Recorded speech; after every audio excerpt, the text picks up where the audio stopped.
మాతృదేవోభవ పితృదేవోభవ ఆచార్య దేవోభవ. ఓం నమో మాందేశ్వరాయ నమ. అందరూ బాగుండాలి, అందరికీ మంచి జరగాలి. 2026 సంవత్సరం ద్వాదశ రాశులకు మాస ఫలితాల్లో భాగంగా మే నెల మాస ఫలితాలు.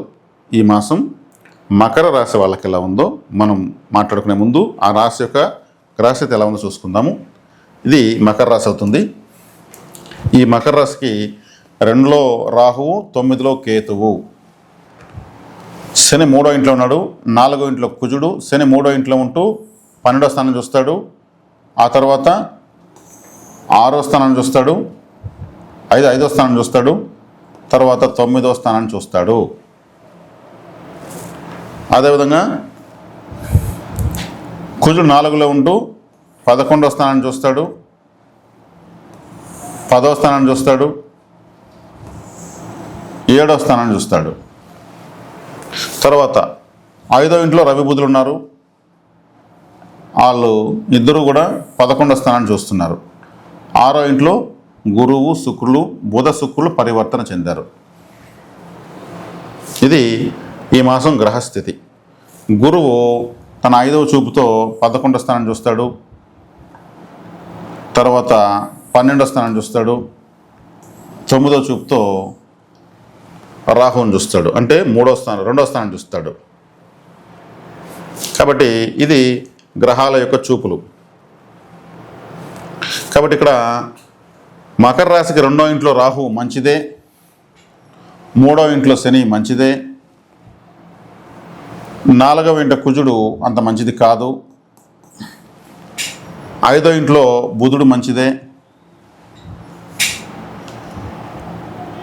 ఇక 6వ ఇంట్లో శుక్రుడు, గురువు అంత మంచిది కాదు, 8వ ఇంట్లో కేతు మంచిది కాదు. బుధుడు శుక్రుడు పరివర్తన చెందారు 5, 6. ఈ 5, 6 పరివర్తన మంచిదే. బుధ శుక్రుల పరివర్తన మంచిది. ఈ రాశికి బుధ శుక్రులు మంచివాళ్ళు. కాబట్టి శని, బుధ, శుక్ర, రాహుగ్రహాలు బాగున్నాయి. కాబట్టి ముఖ్యమైన గ్రహాలు ఈ రాశి వాళ్ళకు బాగున్నాయి. మకర రాశి వాళ్ళకు ఏలినాటి శని ఈ మధ్యకాలంలో వదిలినా కానీ ఇంకా వాళ్ళకు హాట్గా రిజల్ట్స్ అయితే ఏలినాటి శని వదిలింది అన్నటువంటి తృప్తి తప్పితే రిజల్ట్స్ నాకు తెలిసి మకర రాశి వాళ్ళు ఎవరో ఏదో అద్భుతాలు జరిపిన అందేం లేదు. ఎందుకంటే ఉన్నంతకాలం ఏలినాటి శని ఉన్నంతకాలము ఎప్పుడెప్పుడు వదిలింది అనిపిస్తుంది. వదిలిన తర్వాత ఎప్పుడెప్పుడు రిజల్ట్ అని ఎదురు చూసే పరిస్థితి అవుతుంది. ఏమీ జరగనట్లే ఏదో జరుగుతూ ఉంటుంది. శనేశ్వరుడు శుభ ఫలితాన్ని అలాగే ఇస్తాడు. ఇప్పుడు 3వ ఇంట్లో ఉన్నాడు చక్కగా. ఇక రైల్నాట్సిన వదులుడు చాలా కాలమైంది.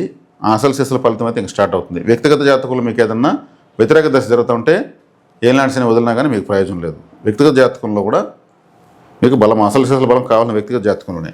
కాబట్టి ఇప్పుడు ఈ మాసం ఈ గోచారరీత్యా చూస్తే 2, 3 స్థానాలు బలంగా ఉన్నాయి. అదేవిధంగా 5, 6 స్థానాలు బలంగా ఉన్నాయి.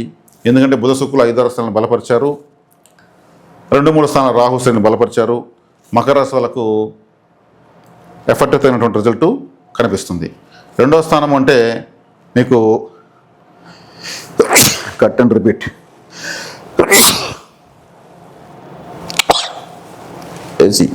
ఏసీ కొడతాం.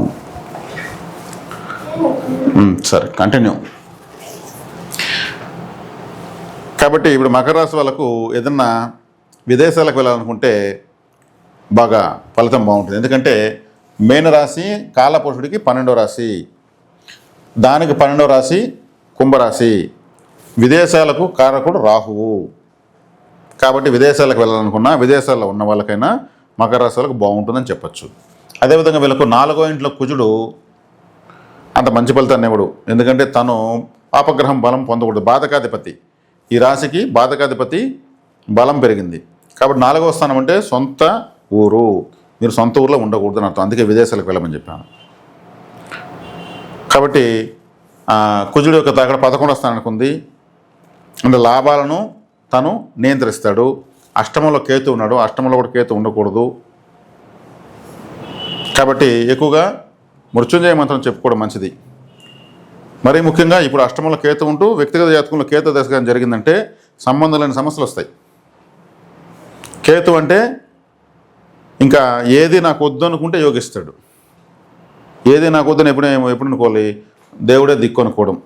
దేవుడే దిక్కుని ఎలా అనుకోవాలి, ఎక్కడ గుళ్ళో పోయి పని చేసుకోవడం, ఒక ఆశ్రమంలో చేరిపోవడం, లేదా తీర్థయాత్రలు తిరుక్కోవడం.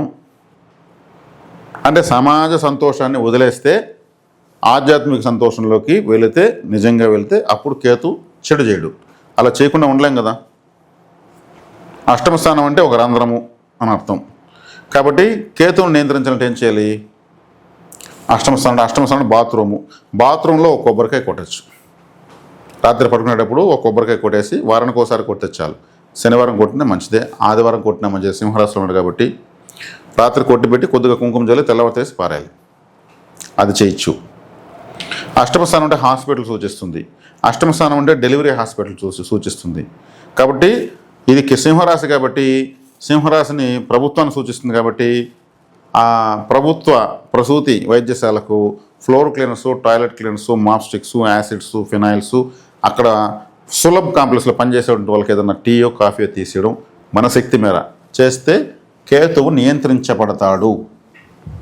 అష్టమ స్థానంలో కేతు దోషాన్ని మనం కంట్రోల్ చేసిన వాళ్ళు అవుతాము.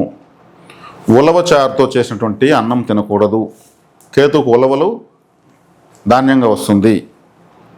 ఉలవలతో చేసిన సుండలు లాంటివి తినకూడదు. కాబట్టి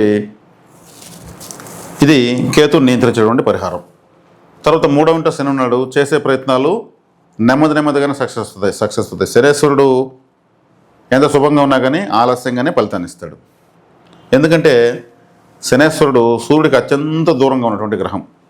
సూర్యకాంతి శనిని దాటి పడదు. ఇంకా ఈ అనంత విశ్వంలో సూర్యకాంతి ఎంతవరకు ప్రసరిస్తుందంటే ఖగోళంలో సూర్యమండలంలో శనిగ్రహం వరకు పడుతుంది, మళ్ళీ పడదు. అంతకుమించి ప్రయాణించే శక్తి లేదు సూర్యకాంతి.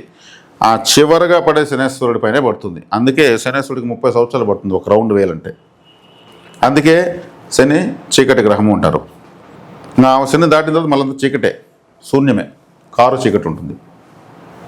కాబట్టి శనేశ్వరుడు నిదానంగా ఫలితాన్ని ఇవ్వడానికి కారణం అదే. కాబట్టి మీరు శనేశ్వరుడు ఏలాడిసిన వదిలేసింది కదా అనేసి గుడ్డి నమ్మకంతో ఏం చేయకుండా ఉండదండి. తర్వాత మీకు సొంత ఊర్లో గొడవలు వచ్చేదానికి అవకాశం ఉంది. మీ బంధువులతో గొడవలు వచ్చేదానికి అవకాశం ఉంది. సోదరులతో గొడవలు వచ్చేదానికి అవకాశం ఉంది. వాహనంలో పడేదానికి అవకాశం ఉంది. గృహ వాహన ఆస్తుల విషయంలో గొడవలు వచ్చేదానికి అవకాశం ఉంది. మీరు ఒకవేళ అమ్మితే కూడా డబ్బులు రావడానికి ఆలస్యమైనదానికి అవకాశం ఉంది. కుజుడు ఈ లగ్నానికి ఈ రాశికి బలం పొందకూడదు. బాధకాధిపతికి బలం పెరగకూడదు. బాధకాధిపతి వ్యయంలో పడిపోయినాడు అనుకోండి, బాధ లేదు. చెడ్డవాడు చెడిపోతే మంచిది, చెడ్డవాడు బలపడితే తలకాయ నొప్పి. కాబట్టి వాటిలో జాగ్రత్తగా ఉండండి. మీరు మంగళవారం ఏమో ఎర్రని గుడ్డ, కచ్చిపు, రిబ్బను తీసుకుని ముక్కలు కత్తిరించి నీళ్ళ కలపండి. ఎరుపు రంగు ఆహారం దానం చేయండి.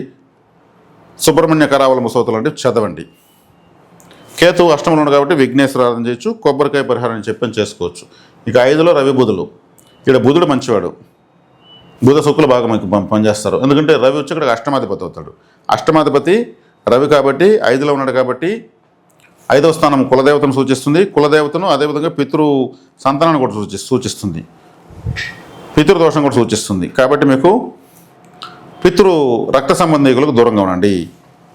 అష్టమాధిపతి 5లో ఉన్నాడు అంటే మన పితృవంశీయులు, రక్త సంబంధికులు అంటే సోదరులు 4లో బలం పొందాడు. కాబట్టి రక్త సంబంధికులతో పితృవర్గీయులతో మీరు దూరంగా ఉండడం బెటర్.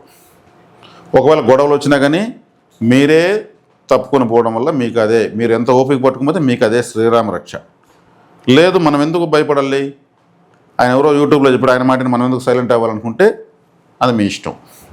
ఇవి చిలికి గాలవాన్ అయిపోతాయి. కాబట్టి మనం సర్దుకోకపోవడంలో, మనం ఓటమిని అంగీకరించడంలో అవతల వాళ్ళు దీర్ఘకాలికంగా ఓటమి పాలవుతారు. మనం తాత్కాలికంగా ఓటమిని అంగీకరిస్తే శాశ్వతంగా విజయాన్ని పొందుతాము. కాబట్టి మకర రాశి వాళ్ళకు ఇలా ఉంది, శుభాశుభ మిశ్రమంగా ఉంది. రాశికి బుధ శుక్ర శని రాహు గ్రహాల బలం ఉంది. కాబట్టి నేను పరిహారాలు అయితే మనం చక్కగా చెప్పాను. 1కి 2 సార్లు వింటే ఈ పరిహారాలు చేసుకోవచ్చు, సులభంగా చేసుకోవచ్చు. ఇతరత్ర వేరే ఏ పూజలకు మీరు ఖర్చు పెట్టి ఈ తాత్కాలిక మాస ఫలితాల కోసం రిస్క్ ఎత్తుకుని కన్ఫ్యూజన్ గురి కావద్దండి. ఈ ఫలితాలు అనుసరించుకుని మంచి ఫలితాలు పొందనాశిస్తున్నాను. శుభం.